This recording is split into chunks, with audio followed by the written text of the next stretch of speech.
wararka wacalaha waaweyn iyo waliba wararka ilaha kala duwan daawada qiimaha leh ugu badnaadeen wararka ka imaanaya dagaalka iyo iska horimaadada xoogan ee duqeynta cirka iyo waliba dhulka ah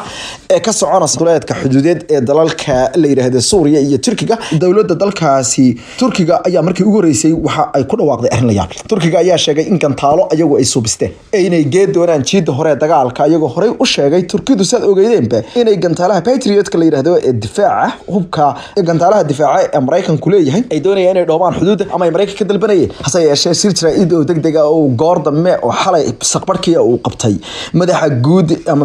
guud ee hay'adda difaaca iyo qalabka tiknoolajiyadda ee dalkaasi Ismaaciil Demiri ayaa ku dhawaaqay in uu Turkigu si hordhac u gaaray isku filaansho weyn sida daraadeedna ay gantaalo lagu suubiyay dalka gudihiisa ay ku daabulayaan xuduudda iyo gudaha dalka Suuriya si ay u dhigaan goobaha ciidamadu ku sugan yihiin una qabtaan gantaalaha soo dhacaya Hisaar gantaalka la yiraahdo mid heer dhexe ah ama heer hoose dheh iyo waliba Hisaar oo asagoo heer dhexe ayaa la dhigi doonaa buu aaga Damir wuxuu sheegay in sidoo kale ay shirkadaha dhinaca tiknoolajiyadda ay dejinayaan in dalka isku filaansho la gaarsiiyo isla markaana aysan cidba ka toogin inay ciidankooda ka daafacdaan gantaalaha ay soo tuurayaan wuxuu ku sifeeyay ciidamada caloosha shaqaystayaasha iyo taliska dhig kamacaashaha ee Bashar al-Assad shirkadaha Aslan iyo Roketsan ayaa la sheegay inay horumarinayaan qalab kale oo degdeg loogu horumarinayo sidoo kale goorsi horeysay ayaa madaxa guud ee labadaas shirkadood wuxuu asaguna ku dhawaaqay inay gantaal cusub ay soo saareen kaas oo u muuqda mid wax tar weyn u yeelan doona dawladda dalka Turkiga waxay noqon doontaa mid iska difaacda ee dhamaan ayaa la yiri gantaalaha ka hor inta aysan soo caga dhigan goobaha ay ciidanku joogaan gantaalka Korkat ayaa la sheegay inuu halkii daqiiqaba ay ka dhici karaan 1,100 gantaal oo markaas qaba kara gantaalaha kale ee ku soo socda kaga hortagi kara ilaa 4 kilomitir inta soo gaadhin goobta ciidamadu ku sugan yihiin ama xuduudda dalka wararka ugu dambeeyay waxay sheegayaan xiisadda cirka isku shishartay ee labada dal ay darsanayso dalka Mareykanka ayaa ku dhawaaqay inay iyaguna ay ka caawinayaan dawladda dalka Turkiga inay siiyaan horta marka u horeysa rasaasta ay ugu baahan yihiin maadaama ay dagaal culus ku jiraan oo ay kamid tahay gantaalaha waaweyn ay garaacayaan ee kamid ah kuwa markaas loo yaqaan artillery iyo waliba diyaaradaha isticmaalaya